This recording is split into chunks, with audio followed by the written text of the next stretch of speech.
దేవునికి స్తోత్రాలు. చిన్న మాట ప్రార్థన చేసుకుందాం. పరిశుద్ధమైన తండ్రి, మత్తమారి గూడెంలోనైనా శుక్రవారం ప్రార్థనగా కూడుకోవడానికి మీరు మాకు ఇచ్చిన మంచి ధన్యతను బట్టి వందనాలు.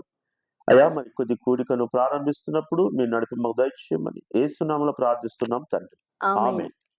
దేవునికి స్తోత్రాలు. సామెతల గ్రంథము 20వ అధ్యాయము 3వ వచనాన్ని మనము చదివినట్లయితే, సామెతల గ్రంథము 20వ అధ్యాయము 3వ వచనం.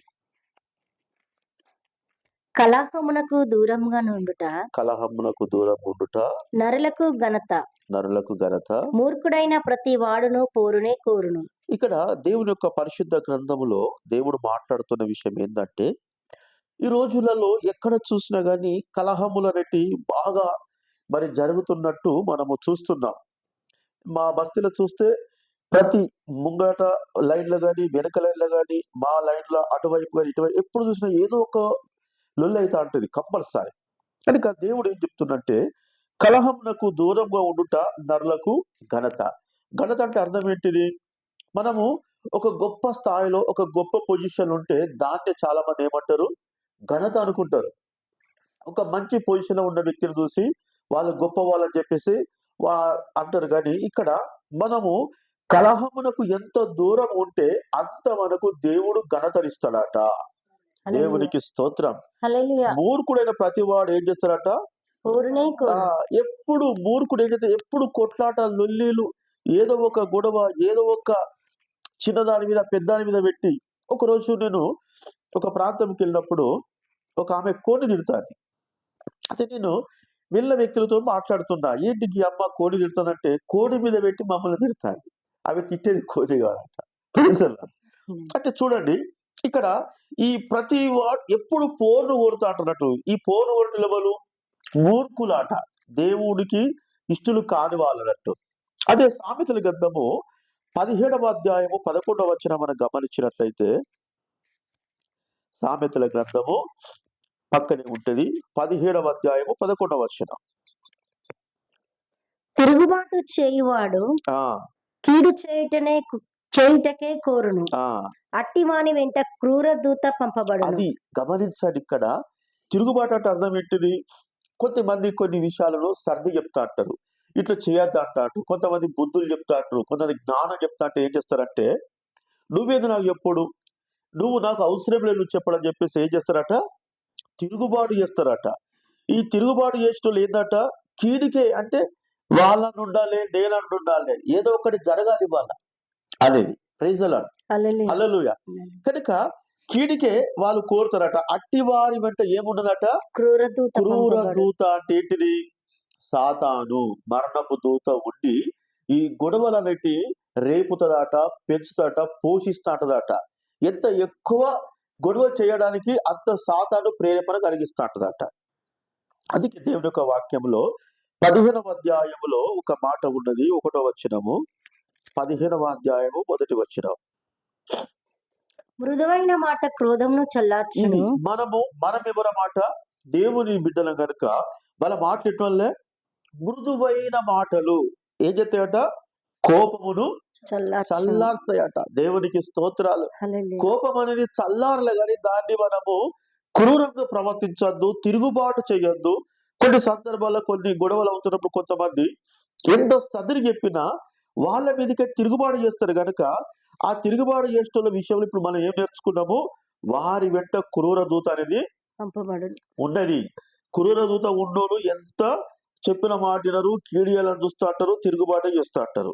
కనుక ఇక్కడ 16వ అధ్యాయములో కూడా 12వ వచనంలో ఏముంటుందంటే, 16వ అధ్యాయము 12వ వచనంలో, జ్ఞాని అయిన వాడు ఆ క్రోధమును శాంతపరచును.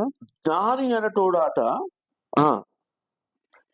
వాక్యం చెప్తూ 16వ అధ్యాయం 12వ వచనం. రాజు యొక్క క్రోధము మరణ దూత. అది ఇక్కడ ఒక మనిషికి కోపం వస్తున్నదంటే దాని వెనకాల ఎవరున్నారు? ఎవరున్నారు? అదే అక్కడ వాక్యం చెప్పాలి. మరణ దూత అంటే సాధారణ పని చేస్తుంటాడు. అందుకే నా వ్యక్తిగత జీవితంలో ఎన్నో ఆటంకాలు, ఎన్ని లొల్లీలు ఎంతైనా కానీ బాగా అణుచుకుంటాట, బాగా దిగమిగుకుంటాట. అప్పుడు సాతాను సిగ్గుపడతాడు. దేవునికి స్తోత్రాలు. హల్లెలూయా. లేదంటే ఏమైతదంటే సాతానుడు పని చేస్తా అంటాడు. సాతాను పని చేసిందంటే ఏమైతదట? మరణానికే దారి ఇస్తాడు. అంటే ఎదుటి వ్యక్తికి ఏమైనా గాయము చేయాలనుకోవడం, లేదంటే మనకన్నా గాయము చేపియడం అనేది సాతాను యొక్క పనిగా ఉంటుంది. కనుక అందుకే రాజు క్రోధము మరణదూత, మరణదూత జ్ఞాని అయిన జ్ఞాని వాడు ఏం చేస్తాడట? ఆ క్రోధమును శాంతిపరచును. అంటే మనము కోపమును సల్లారుస్తూ ఉండే వ్యక్తి ఎవరన్నట్టు జ్ఞానవంతుడు, జ్ఞానవంతుడు. కనుక ఈ జ్ఞానవంతుడు కోపమును చల్లారుస్తున్నప్పుడు మనము తిరుగుబాటు చేయకుండా అక్కడికే ఆగిపోవడానికి ప్రయత్నం చేయాలి. హల్లెలూయా. హల్లెలూయా. అక్కడికి ఆగిపోయి ఏం చేయాలట? మనము ప్రతి విషయాన్ని దేవుని ప్రతి ఆలోచించాలి. ఇక్కడ మనకు ఎఫెసీ రాసిన పత్రిక 4వ అధ్యాయము 26వ వచనాన్ని మనం గమనించినట్లయితే, ఎఫెసీ రాసిన పత్రిక 4వ అధ్యాయము 26వ వచనం, పేజీ నంబర్ 175.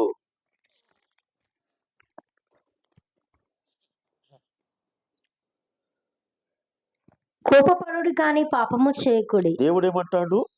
కోపపడుడు గాని పాపము చేయకుడి. ఈ పాపం అంటే ఏంటిది మరి? తిరుగుబాటు. పాపం అంటే ఏంటిది? తిరుగుబాటు. శాంతి పరుస్తా అంటే వాళ్ళను దొబ్బేయడము, శాంతి పరుస్తా అంటే వాళ్ళని నెట్టేయడము, శాంతి పరుస్తా అంటే ఆ శాంతి పరిస్థితుల్లో వాళ్ళ మీదనే కీడు చేయడం అనేది ఇది ఏంటంట? పాపము. Praise the lord.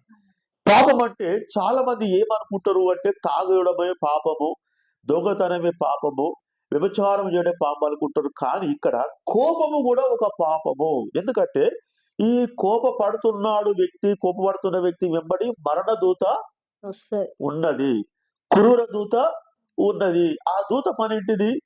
సాతాను మన పేతురు అంటాడు కదా, మీ విరోధైన అపవాది గర్జించు గర్జన సింహం వలె ఎవరిని మింగుదురని వెతుకుతూ తిరుగుతున్నాడట. అంటే దాని ఉద్దేశం ఏంటిది? మరణానికి తీసుకుపోవడానికి ఆ దూత మన వెంబడి తిరుగుతా ఉంటది. మనం అట్టిగా మరణానికి ఎందుకు పోతామా? పోము గనక మనలో తిరుగుబాటు, మనము జ్ఞానం లేకుండా మూర్ఖంగా ప్రవర్తించడము, ఎంత ఆపినా ఆగపోవడం అనేది మనలో ఉండి సాతాను చేపిస్తా అంటాడు. అందుకే దేవుడు ఏమన్నాడు? కోపపడితే పడండి. ఎందుకంటే కోపం అనేది యేసు ప్రభు ఎక్కడ కోపడ్డాడు? గాలి తుఫాను వచ్చినప్పుడు గాలిని తుఫాన్ అయినా గద్దించింది. అంటే మనుషులను కాదు మనం గద్దించేది, మన మీద వస్తున్న శ్రమలను మీద కోపడాలి. ఈ యొక్క మన ఏమంటారు, వాతావరణం మీద మన ప్రభావం, మన కోపం వాటి మీద చూపాలి కానీ మనుషుల మీద కాదు. ఇక్కడ దేవుని యొక్క వాక్యం ఏం చెప్తున్నదంటే, ఎఫెసీ రాసిన పత్రిక అదే అధ్యాయము 31వ వచనం మనం చదువుదాం.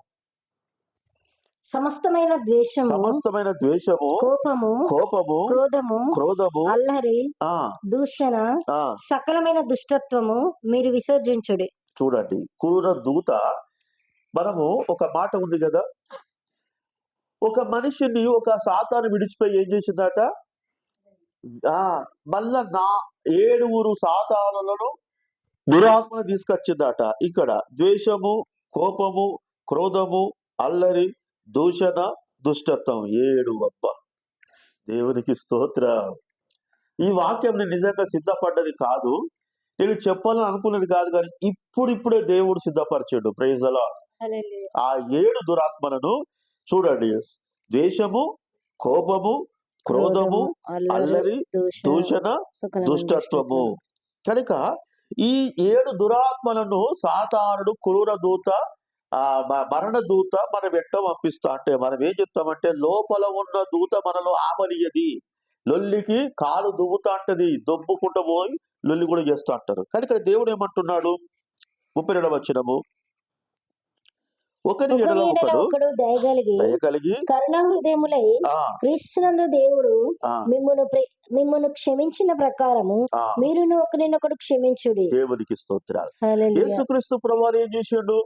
మనము ఇంతకు ముందు ఎన్నో తప్పులు దోషాలు చేసినప్పుడు మనలో ఏమని అన్నాడా?